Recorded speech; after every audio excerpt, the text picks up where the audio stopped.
As I return the trigger, the drawbar is pushed back with it.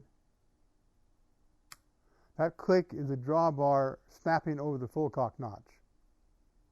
We keep going, and you see the drawbar, the arm of the drawbar is coming closer to the end of that red part of the red part of the hammer. It's going to snap over it. Now when I pull the trigger, it's going to pull the hammer back on that piece. Now the drawbar is here is our sear and our lever. The sear and lever are one piece on the older gun. On the new gun, the sear and lever are different. That's a separate piece from this piece. Goes down far enough on its own. If I lift this up, it lifts them both up. Moves them both.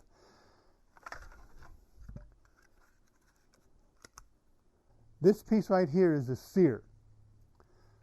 If I pull the trigger, you will see it move when the gun is cocked, but not very much.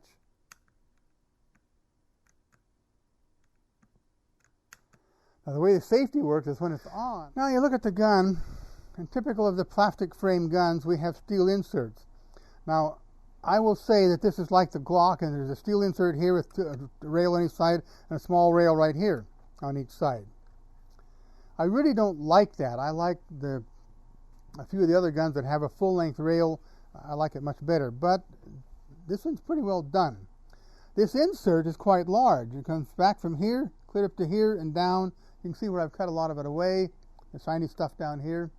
That used to be insert. The slide stop pin is surrounded by the steel insert, and the insert, by the way, if you look over here, you can see that the has holes in it, and the frame is molded into the holes.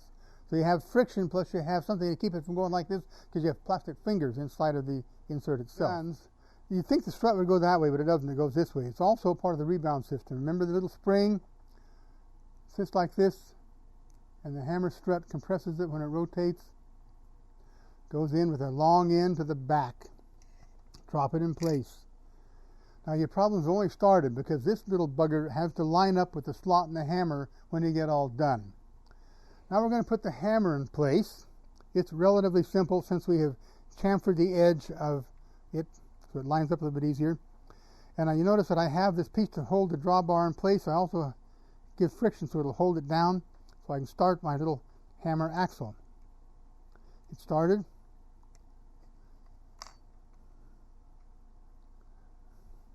I'm trying to line up the hole in the hammer with the axle. It did.